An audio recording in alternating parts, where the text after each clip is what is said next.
one is actually virtually no sales in this one. This is all useful information. Okay, so for those people that don't know, I'm Steve Remington from Minerra, and what I'm going to cover off now in the next half an hour is give you some really good information which will help you design outputs in the form of dashboards to display the most amazing analysis and work that you do today. So, why are dashboards important? Dashboards are important because the people that pay your salaries at work, that allow you to tinker with data and have really cool tools, want them. You know that really cool, funky statistics stuff you do with all these algorithms named after people that live in very cold countries that have lots of time to write statistical algorithms in the dark of winter and all that sort of stuff? 35%. So as cool as we think that is, it's only half as important to the people that pay our salaries. So dashboards are an important thing. And the other reason it's important is that one of my colleagues at Monash, who was doing some research, looked at the degree to which managers actually understood advanced analytics. We think, well, of course they would understand it. I understand it. Why don't they? Only about half of the managers were able to correctly interpret the most basic Stats 101 type of analytics output. Right?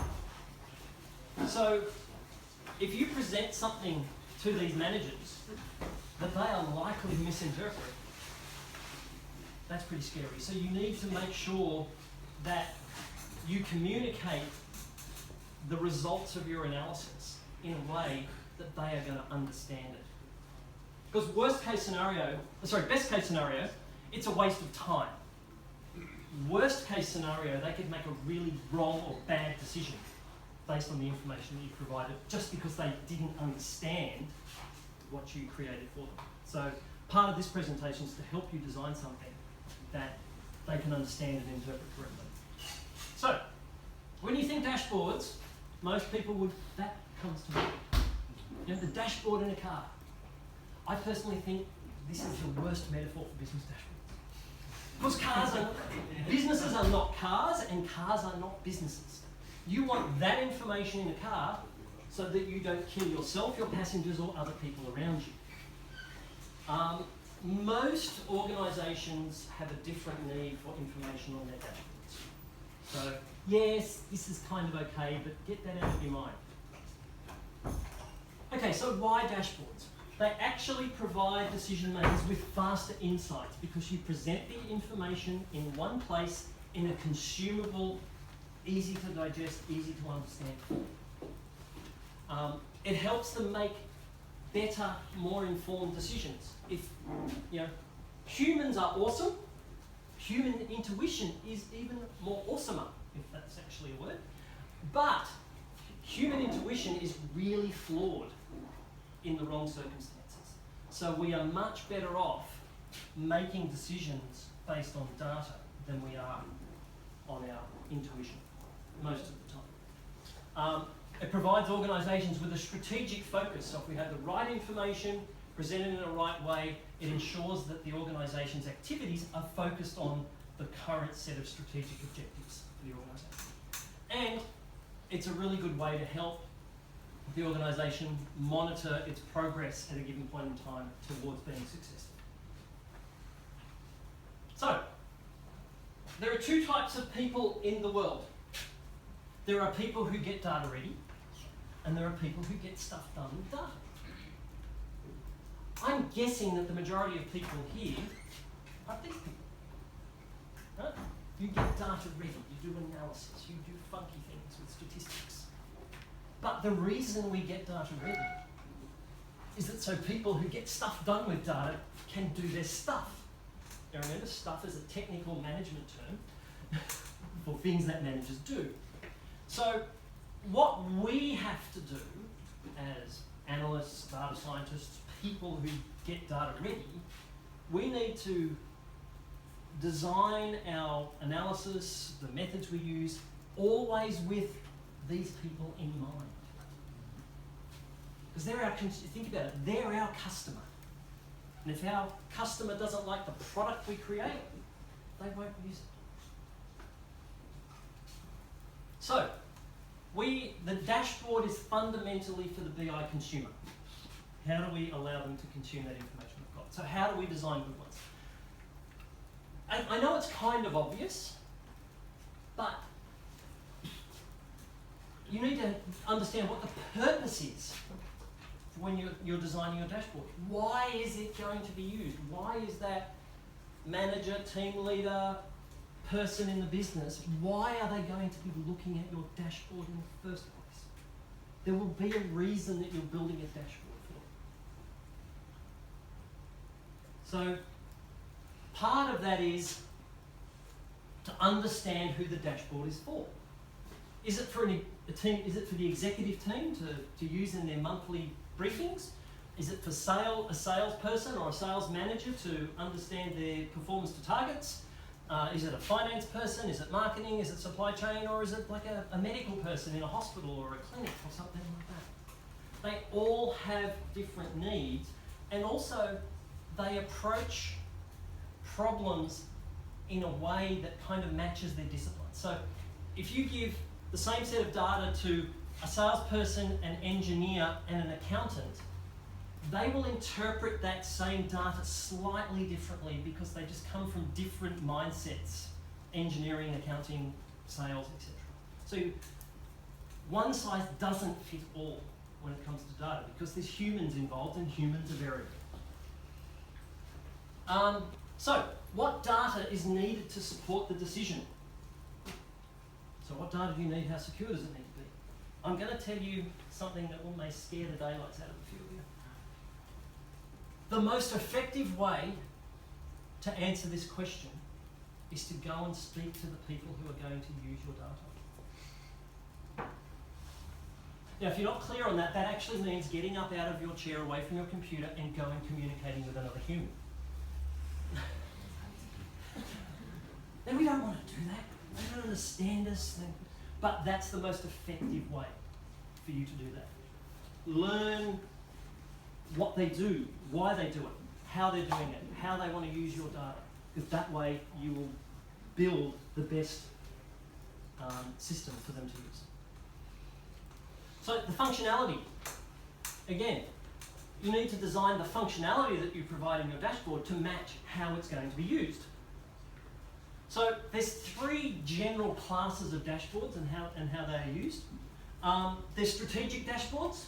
Now, everybody likes to think that what they do in an organisation is strategic. Because strategic's good and strategic's important and strategic means that you get more money paid. But the reality of life is only a handful of people in organisations, big or small, do strategic things. So if you're designing dashboards for strategic purposes, you're talking about long-term horizons of data, and you're talking about data that is significant, make or break survival or death of a company. So that means that you design your dashboard in a very different way than the other two, and we'll talk about this in a second. So analytic dashboards. These are usually analysts that work in the business or people that ask why questions and why did that happen questions. They want to interact with the dashboard a lot more closely. They'll be setting filters, they'll be doing drill downs and drill throughs and selecting things to sort of understand and analyse the data in a different way. And then there's operational dashboards. These are the day-to-day things that happen in a company. So best example is a team leader in a call centre. Who's familiar with call centre operations? Some of you may have even worked in a call centre, going through studies and things like that. So one of the things that we're working on with one of our clients at the moment is a concept called roster adherence. So the roster says you're supposed to be taking calls from 10 a.m. to 12:30 when you have a lunch break. The system can feed back to the team leader to say whether you are or are not doing what you're supposed to be doing at that particular time. If you are, awesome. If you're not, they're probably going to wander around, tap you on the shoulder and say, why are you still in the lunchroom when you should have been back on the phones half an hour ago? So providing that operational, real-time, near real-time information to the people that are managing the day-to-day operations of the business. And each one of those use cases leads you to a different design in your dashboard. Edgar is standing very close to the single most useful design tool that was ever created for dashboards, the whiteboard.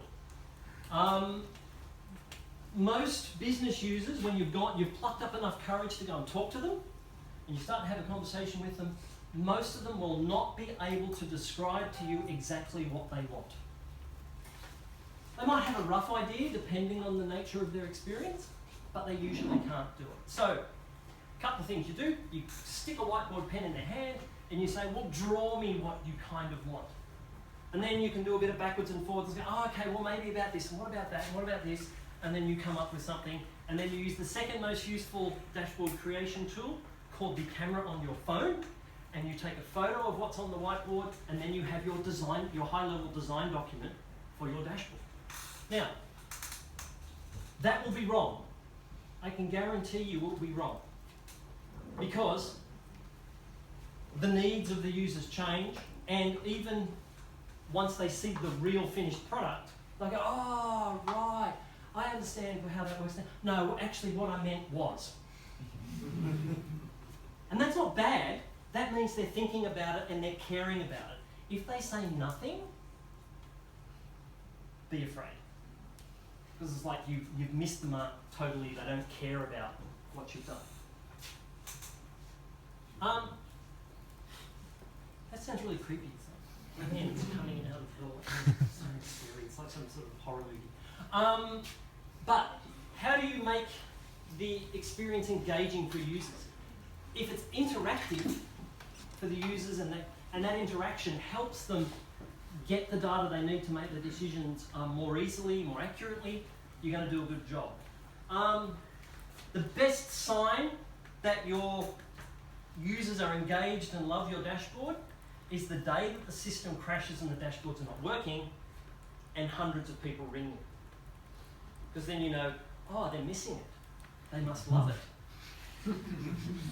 If that day happens and nobody calls, it's like crickets, you go, oh, no one actually cares about my dashboards because they're turned off and no one's called. So if you want to test every now and then how much people love your dashboards, just shut the server off for an hour. Dashboards are about summary of information. Do not put hundreds of rows of data and hundreds of charts on a dashboard. That's not what it's about. The first page of a dashboard needs to be about summary. Now, high level, important, relevant information, punch them in the face type of, hey dude, this is really important, pay attention to this type of data. Anyone know what that is? Someone said cockpit? Yeah. Cockpit of? Space shuttle. Space shuttle. Yeah. NASA's space shuttle was at one stage the most complex machine that humans ever built. It's now the second most complex machine that humans have ever built. Anyone know what the first most complex machine is now? Large Hadron Collider. Yes, the Large Hadron Collider is now the most complex machine that humans have ever built. So, this is the dashboard. This is actually summarizing what's going on in the space shuttle. But of course, this looks really complex because it's a really complex machine.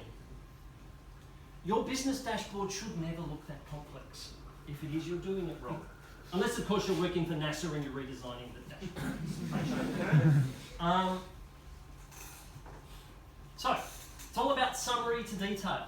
You know, give the big picture view, highlight the things that are important to that manager or decision maker, and make it easy for them to go, that's interesting, I wonder about, click, drag, drill through, whatever it is, to find more information. Display the important things in an obvious way. So ensure that the really key metrics that the managers care about are obvious to them and allow them to see things that are above target, below target. So for example here we've got the target percentages. It's very easy to see which numbers are, on target, which are above target, which are below target. Make it easy for them to interact with it. Relevance. Again, kind of obvious, but you don't spew a whole bunch of stuff to the users that are completely irrelevant to them, because they're not going to care. So, how do you determine if something's relevant? First, I'll go the other way around. Firstly, it needs to be in context. If you're the call center manager, in your day-to-day operations of the call center, you really don't care about the real-time sales coming from your website. Right? You may care about that in like a weekly summary context, but in your day-to-day operation, making sure that everyone's answering the phones or making the outbound calls, whatever it be, you don't care about the sales. You care about what is my call center doing, how many calls have I got coming in, how many staff have I got, am I meeting the demand, all that sort of stuff. So it's got to be in the right context, and it's got to be actionable. So taking the roster adherence example, if it comes and says, hey, there's 5 people that's not meeting their roster at the moment, well, that's useful, but you want to know who are those 5 people. Because you need to go and find Fred, Mary, Bill, and Julie, and John, and say, guys, why aren't you on the phones? So you've got to make it in the right context and actionable. Visual fit. Just because it's a chart doesn't necessarily make it useful. In fact, a table may actually be the more useful way to present that data. So you've got to match your visual presentation to the nature of the data and the nature of decisions being made. Quick show of hands. Who knows what the most frequently used chart type out of Microsoft Excel is? Pie? Is it a pie chart? Second most. Bar chart. Why? It's the default chart.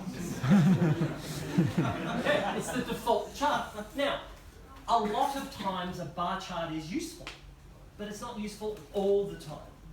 So it's good to be able to say, what is the selection of chart types that I've got available to me, and then what is the use cases that best match that use of chart. Layout. Again, you've chosen the right chart, you've got relevant data in the right context, it's actionable, but how do you lay that out on a screen to make it meaningful? So, this is sort of indicating a heat map. The way we view screens, particularly on the web, we spend most of our time staring at the top left-hand corner of the screen and the least amount of our time staring at the bottom right-hand corner of the screen. So, you put the most important, most relevant, most actionable charts up in the top left-hand corner of the screen. And a question? Is this because, like, in more Western countries, we read from left to right? Like, if, say, the product is in Japan or something, where they sort of read from right to left? I think that is the case. I've never actually seen any analysis of, like, say Japanese or Arabic web usage to say it's the reverse, but it's quite possibly that mindset. So yes, given the culture or the language that you're using, you may change that layout rule. Yep. Okay. As I said, I've never actually. Have you seen? Do you know anything? I think it is. Because you speak Japanese, so. I think from the it usually works from the right. It depends because I think for probably Arabic it's right to left. Yeah. So. Great question, but whatever the context you're using it in, choose that layout that matches your the general purpose of users. And that may mean that if, say, you're a global company, you may have one layout that, say, matches your Japanese users and your Middle Eastern users, which is different from your North American users. And why not make them different? Why make everyone sort of deal with the average or deal with the majority? Size of the objects. Most important, most relevant piece of information, make big. By the way, also this is interesting stuff, make that smaller. Or maybe just have it as a link as additional information that people can go to. So this is a bit of a before and after. So you can see here, there's a map, but there's a whole bunch of wasted space. This bubble chart's all sort of squished up, and this time series chart is all scrunched up. Can we lay that out a better way? As a matter of fact, we can. So we've now got the time series, we've got some of that space back, we've now got the time series stretched out, so you've got a better visual indication of the trends of data. This age versus demographics, obviously secondary information, it's slightly smaller and towards the bottom. The map's taking up the right amount of space, and that column chart is taking up the right amount of space. Clarity.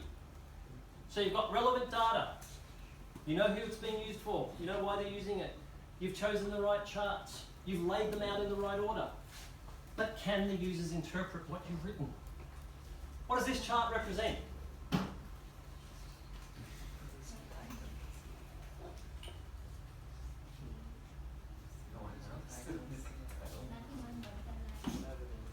All we know is it's a time series of data between April 2009 and April 2011 of a value that is somewhere between 0 and 27.5 million. I have no idea what that is, right?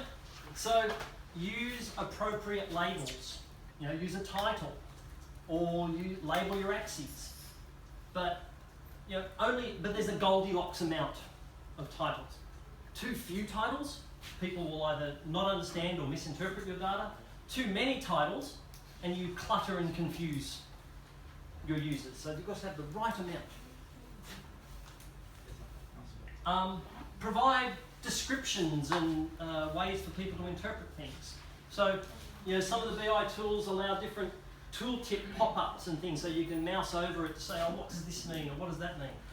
This is an example of, in Yellowfin, when a user first goes into a dashboard for the first time, you can set it to pop up different little tips about describing different things on the chart. Or another thing that you can do is, let's say you've had a dashboard, it's been out in the wild for a while, but you make some changes to it. So you change the way that you calculate the sort of weekly unique hits on your website. You can actually have a pop-up to say, hey, this is a new version of the dashboard, and we've changed the definition of weekly unique hits. So that the user knows that, hang on a minute, I need to view this in a different way because we're now using the new definition. That's why the data appears different than it did last week. Use conditional formatting. Humans are really, really good at spotting differences in icons and shapes. So we can see here that we've got colours, we've got some green, yellow, red, we've got arrows, we've got ticks and crosses, and all that sort of stuff. Use colours, shapes, etc. But be careful with reds and greens. About 11% of males are red-green colourblind. I'm one of them, right? And no doubt there'll be a few of you in this room. Statistically, will be red-green colourblind. That means, I actually have trouble distinguishing in here that I have to think, that's green. So don't just use colour. See how this is used shape as well as colour? So it's got the arrow and the colour, or the cross and the colour. Think about multiple ways, because not everybody sees things the way you do. People may have a visual impairment, which means they don't pick up colour differences as well. So think about how people are going to read your data.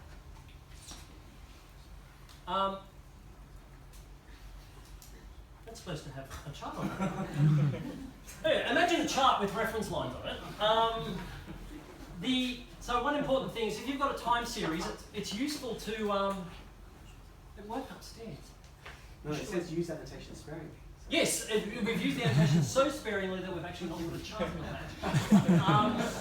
So, when you're showing a time series chart, it might show revenue over time, for example. That's useful and interesting. But if you're not showing what the target is, you don't know whether that shape is good or bad.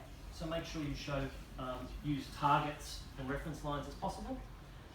Be consistent. So colours and fonts. Best description, it's one of my colleagues at Monash Uni. She was a programming and software development teacher, lecturer. She used to say to her students, just because Microsoft allows you to display 16.7 million colours on a screen doesn't mean you should use every one of those 16.7 million colours when you're designing something. So choose a defined set of colours, a small defined set of colours. If you suck at colour like I do, go and speak to a graphic design person or someone that's got a bit of colour knowledge that gives you a harmonious set. Some organisations actually have like a style guide, like a colour theme guide. Use that. Stick with very large organisations tend to be very focused on having the right branding and the right look and feel. Defer to that if that's the case. Use standard fonts. Use standard definitions of your metrics that make sense across the business, and use standard naming conventions. So if you're referring to revenue, if you're using that concept of revenue in 7 different places, always call it revenue. Don't call it income, because you can confuse people. Trust. So you understand what the user wants, you've got the relevant information, you've made it actionable, you've laid it out the right way, your charts are all the right shape, you've used consistent labels, you've put targets, you've done all the right things. The user looks and goes, that doesn't look right.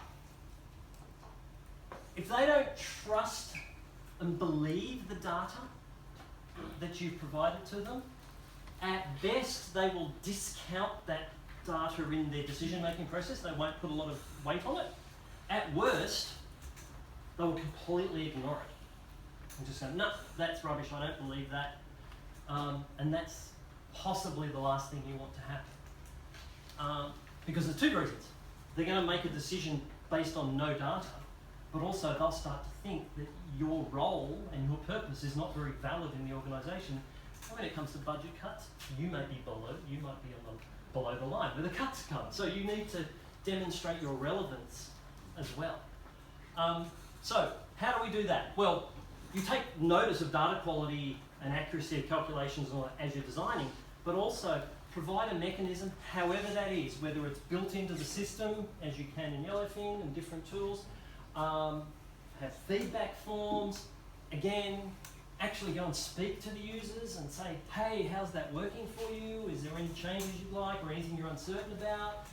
However you do it, have a mechanism to get feedback from the users about either changes they want or concerns that they might have around the data that you've provided to them. And sharing. Is sharing caring or something? So, make it easy for the users to consume that data, the dashboard, in as many ways as they possibly can. Good thing about web-based tools is it's always installed on your computer if you've got a web browser. Your phone, your tablet, your laptop, whatever. Make it as accessible as it needs to be. You obviously don't want to make it too accessible. You don't want to make people's public health information available to the wide world. That'd be bad. But, make it as accessible as possible. And focus on allowing people to make, with the sharing, have shared discussions about that data. So make it easy to distribute. So allow people to export it. Again, who knows the most widely deployed business intelligence tool on the planet? Microsoft Excel. Yep. So, and that's okay, but here's a tip.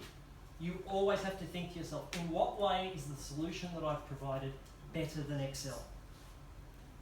Because if it's not better than Excel, everybody's got it and they will export data and start using it. Now again, exporting data to Excel is not bad. It just needs to be done in the right context. Allow broadcasts, so automatically I notify people of important information. Presented in a narrative format, so I'm actually using the storyboard feature of Yellowfin here to present data. And use a social type of feedback, like a timeline relating to your data, where there can be a free-flowing discussion about information by like-minded people. So all the sales team could have a discussion thread about their sales numbers, for example. So, summary. Understand the purpose of your dashboard. Why is it being used? Why is a team leader, manager, analyst in your organisation going to be looking at this data? What do they want to achieve? So what functionality does it need? What data does it need to be based on? What type of analysis? What type of presentation does it need? Always remember that dashboards are a summary that is a window into detail. So always start with summary information. Make sure the information is relevant. There might be, hey, I found this really cool insight, but it's actually not relevant to the business user at that time. So don't overwhelm them with irrelevant things. Make sure that you use the right charts, the right presentation formats. Choose the layout. You know, most important in sort of English Western culture, top left, least important bottom right. Clarity, labels, descriptions, fonts, colours, styles, be consistent. Ensure there's a mechanism to maximise the trust in your data. And make sure that that data can be shared, because the more people that see it and make decisions on it, the more likely it is a good quality decision is going to be made than if it's just made by a single individual. And that is that. Anyone have any questions? Yep. Yep. Can you explain more about the trust chain? So what's the best way to consider the trust issues? To be honest, the most important way is to involve the users as much as possible during the process of creation. And then after the consumption. Because it is often, and this is not a deficiency of the manager, as in like, oh, you're silly, you don't understand. It's just the way people think. So, and it's sometimes difficult for me, for example, to communicate to you what I really mean without sort of an incremental or evolutionary process of you coming, even at a very raw stage, you might say, hey, look, just getting your feedback on, here's a bit of a table of data of those numbers you asked me to view. Do these look right? Now, I had a case once where I did some dashboards for a very large corporate law firm. And it was all about their billable hours and the different types of legal cases they were working on. I didn't know a lot about big law firms at this stage. So I'm doing all of this stuff, and I'm looking at the average billable hours per week of these lawyers. And the numbers I was getting was 60, 70, 80, 90, 100 hours a week of this average. And I'm thinking, oh, I must have missed a join in a table or something somewhere. These numbers are like double what they need to be. So I actually went back to the person I was creating this for and said, hey, could you just sanity check these numbers for me? I don't think they're right. And he looked and went, nah, actually they're right. In fact, I think they might be a little low. People in corporate law firms work very long hours, I discovered. Now, if I'd have just went with that and then delivered it at the end, I would have missed the fact that actually those numbers were low. And what it was, I'd missed a particular type of case. I was excluding something that I shouldn't have excluded. So that would have created at the end like a, all the users need is one flaw to go, well, if that's the error, what other errors are in the system? So probably the best way is that incremental testing, and then even follow up afterwards. You know, don't just throw it over the fence and go, ta-da, next job. So does that help? Yep. Answer your question? But I think the worst thing you can do is sit in your desk and not talk to them. The absolute worst thing you can do. Yeah. Any other questions? Did you come up with the name? Of Minerra. There was a two-step process. There was a random company name generator website, And looking for an available domain name. There's no. I could come up with some funky creator story, but there ain't. No, that's what it was. It was one Sunday afternoon. I needed a name for the company. That's what I came up with. But here's a tip for young players, though. What I did was I went and registered all the domains. I had the .com.au and the .net, and then it was really late when I was doing this. I thought, this is the made-up word, right? I'll register the .com domain in the morning. I was tired. Literally that night, another company came in and registered Minerra.com. It was a mining company based out of the Virgin Islands or something. And someone else is now squatting on it and he's not using it. And I approached him to sort of buy it, and he was being a bit of a jerk about it, and he wanted like $50,000. So yeah, that's how I came up with the name. Thanks. Any other questions? Okay, couple of things. See either Edgar or myself during the presentation to ask any other questions that might come to you now that when you've got a full belly of food. We've also can provide you links to download a more comprehensive best practices guide document for dashboard, but also data visualization as well. So thank you for your participation.